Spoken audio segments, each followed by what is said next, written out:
I'm Brittany Lewis with Forbes Breaking News. State Department spokesperson Ned Price was questioned about the killing of Palestinian-American journalist Shireen Abu Akleh during a press conference on Tuesday. Price highlighted an investigation that concluded there was, quote, no intent to kill the journalist as she covered a raid by Israeli soldiers on a refugee camp, but that the bullet was most likely fired from an Israeli Defense Force position. Reporters pressed him on who had led the investigation and whether it was truly independent, as well as what the word likely meant when it appeared clear that IDF forces did kill Akleh. Her killing and a subsequent disruption at a funeral caused international outcry, and some have called for the re-examination of U.S. support for Israel following the journalist's death and recent raids on Palestinian events. Take a listen to the full exchange. Let me start in the Middle East.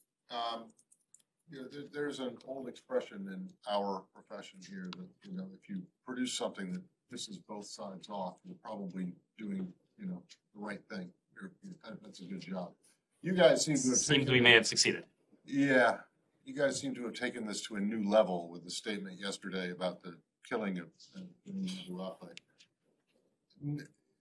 No one is happy with this. The Palestinians are upset. Her family is upset because you didn't take a conclusive stand, and the Israelis are upset because you kind of blame them, but you don't have any conclusive evidence to assign that blame.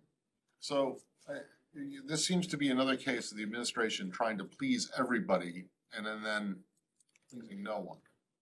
Can you explain what it is that makes you think that the preponderance of evidence that you've seen shows that that the shot that killed her was fired by an Israeli? And then after that, can you also explain why it is that if you believe that why are you not assigning blame? Sure. So first, Matt, to one of your points, our goal in this was not to please everyone. Our goal in this was not to please anyone. Our goal in this was to put forward what the U.S. security coordinator had found in his summary of the investigations to date. And just to take a step back, there were two elements in the statement that we put out yesterday. The first dealt with the forensic analysis of the bullet that killed Shireen Abu Akleh. And as you saw from the statement, the bullet was damaged to the extent that the independent third-party examiners weren't able to come to a conclusive judgment regarding the origin of the bullet. Now, the second element of that statement is broader. The second element of that statement deals with the summary of the investigations. That is to say, the summary of the Israeli, the IDF, and the Palestinian Authority, the PA, investigations that have been undertaken to date that the U.S. security coordinator put together in his role. The security coordinator, over the course of several weeks, had been granted access to both of those investigations.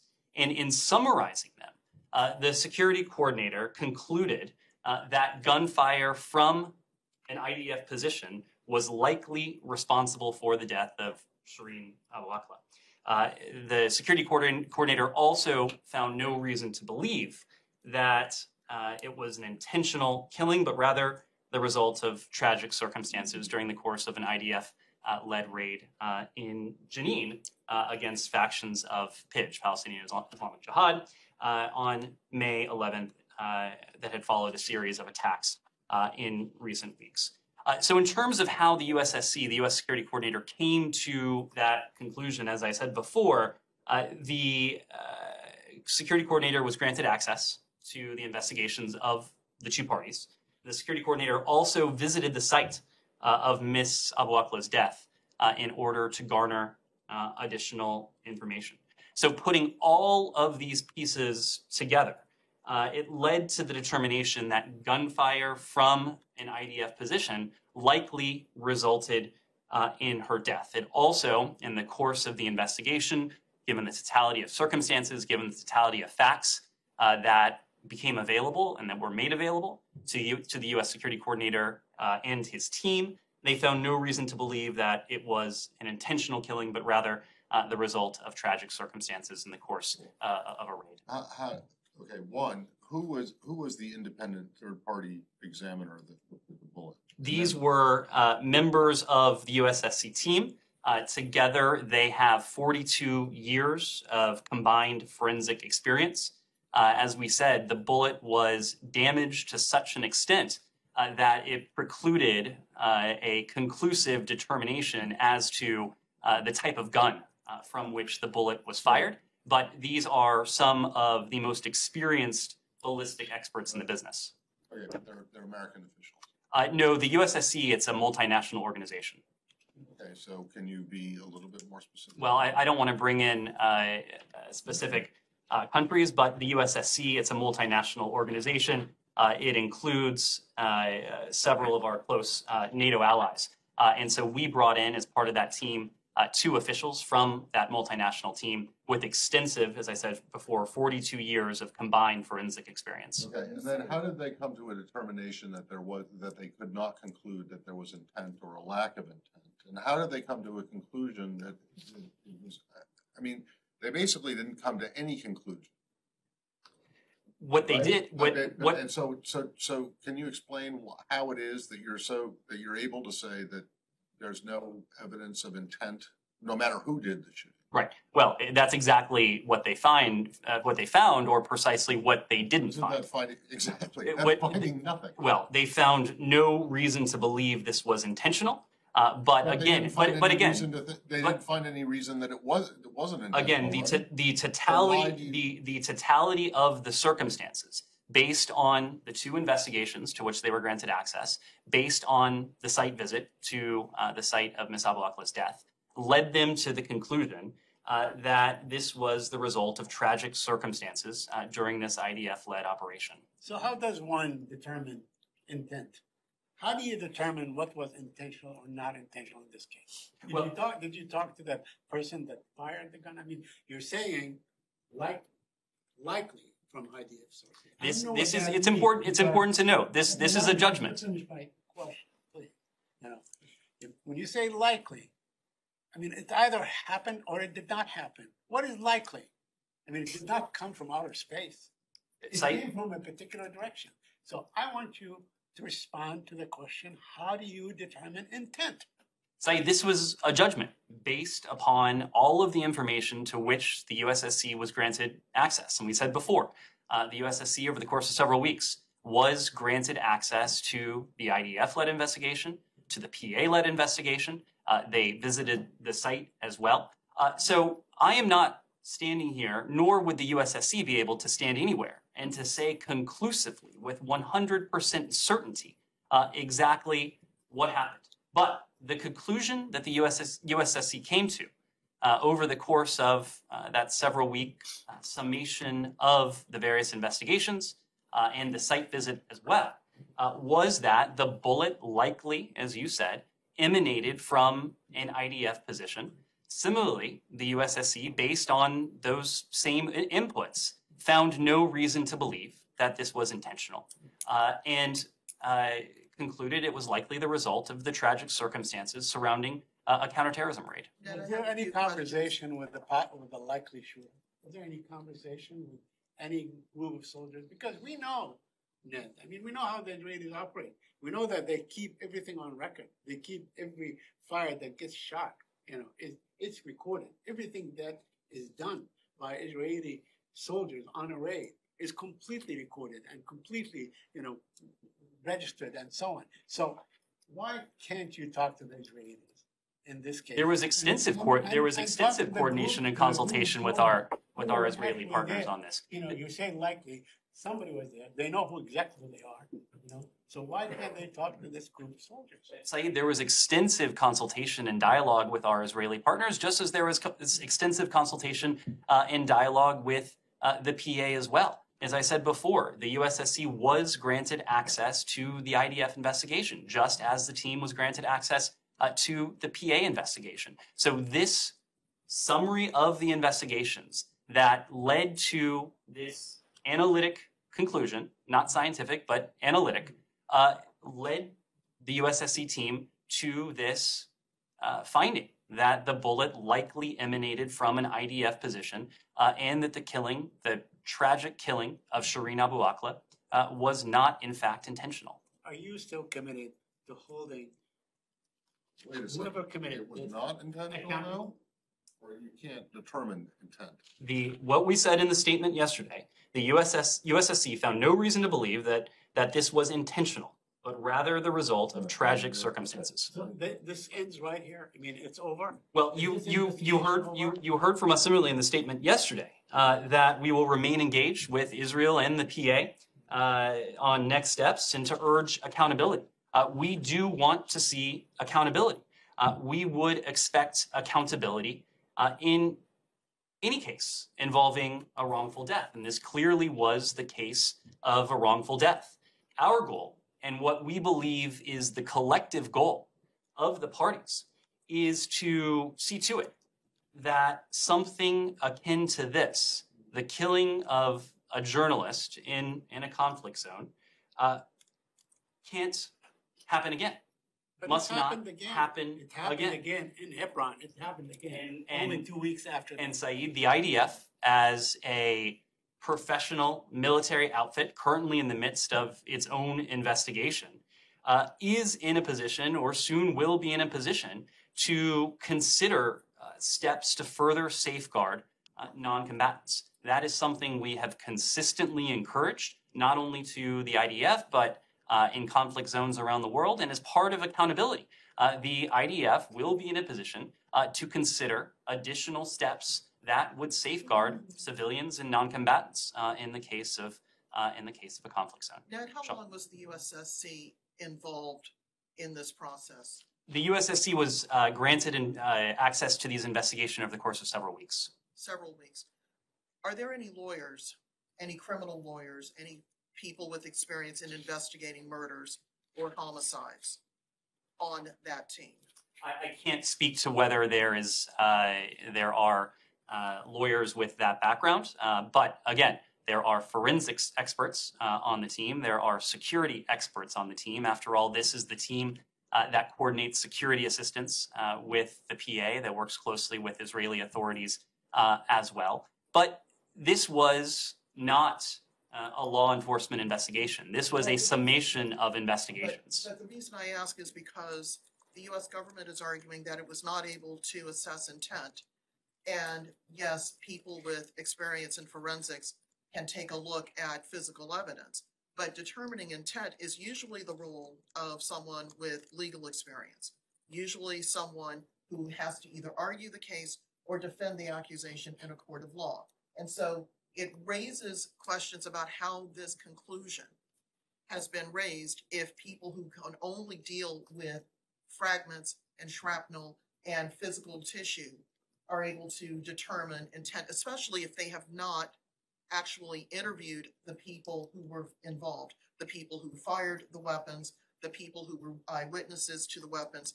This isn't the way that a criminal investigation here in the US would be carried out. And so it's reasonable to ask, how can you come to that sort of conclusion? So It seems as if it's a rush to judgment when actually we know that the FBI has not been involved in this. And then my follow-on question is, and it's really a sidebar question, is this the work of the USSC? Have they been involved in other investigations where the Palestinians and the Israelis have had massive disputes about what happened on the ground? So a couple points on this, Rosalind, to your questions. Number one, as I said before, I believe to Saeed, this was not a criminal investigation. This was an effort on the part of the USSC to summarize the findings that the PA has devised and the findings that the IDF has come to in their own respective investigations. Yes, there was a site visit to the site of Miss Abu Akleh's killing, but this was primarily a summation of the investigation on the part of the two parties. I didn't intend to suggest that the entirety of the USSC team is comprised of forensics experts. The forensics experts with the 42 years of experience, those were the individuals that conducted the testing of the bullet in question. The USSC team, of course, is much broader. It has a much more expansive set of backgrounds and expertise. This is a team that is fully capable of working with both the PA and the IDF, as they routinely do in the course of their business, to take a look at their investigations, to take a very close and careful look with an exacting eye at the conclusions that both parties have arrived at to date, to supplement that with a visit to the site where Ms. Abu Akleh was so tragically killed, and then to form conclusions based on that. Now, these are analytic conclusions. Again, that is why we have caveats in there. Likely fired from an IDF position. No evidence to suggest this was intentional. So we need to be clear about what this was and what this wasn't.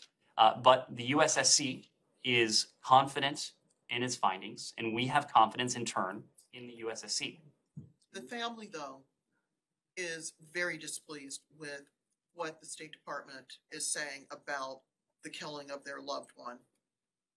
How does this government respond to the family of a U.S. citizen that they don't have all the answers, that they believe that there's much more to be known about how she was killed, and that they are asking for justice for her killing? Well, we continue to urge both the Israeli investigators and the Palestinian investigators to bridge their investigations. You may recall prior to this past weekend, we had been calling publicly for the IDF and the PA to bridge their respective investigations, because it was our belief that by doing so would provide both sides with the clearest indication and the clearest route to accountability. We will continue to work both with Israeli investigators, with the PA as well, to continue to encourage them to bridge this investigation, because yes, as we said in our statement, we do want to see accountability. We would want to see accountability in any case of a wrongful death. That would especially, and is especially, the case in the wrongful death of an American citizen, as was Shireen Abu Akleh. So we will continue working with the two parties to see to it that they continue to the best of their willingness and ability to bridge their investigative efforts, and in the aftermath of that, to consider steps that would render a degree of accountability. And we believe it is in the interests of all of the parties, Israelis as well as Palestinians, to put in place steps that further safeguard civilian and non-combatant life. And one more from me. Have U.S. officials in Israel been in touch with her family? It seems as if they were blindsided by this announcement yesterday. Senior American officials have been in close touch with the Abu Akleh family. Have they been in touch since the investigation, since these conclusions were reached? We have been in close touch, including in very recent days. Can I ask one more about the bullet? The Palestinians said that they handed it over to the U.S. With the understanding it wouldn't be given to the Israelis. The IDF says that they actually did forensic research on the bullet, that it was in an Israeli laboratory. Do you think this is consistent? Does the United States believe that it's that the deal was true to its word in terms of the United States handling it and not the Israelis handling it? We believe both parties operated in good faith, and just to be clear about this, the examination was conducted by two members of the USSC. These were the two forensics experts with a combined 42 years of experience. Local experts, whether they were Israeli or Palestinian, did not conduct USSC's examination of the bullet. The USSC had full custody of the bullet from the moment it was provided by the PA to the USSC until the moment it was returned by the USSC to the PA.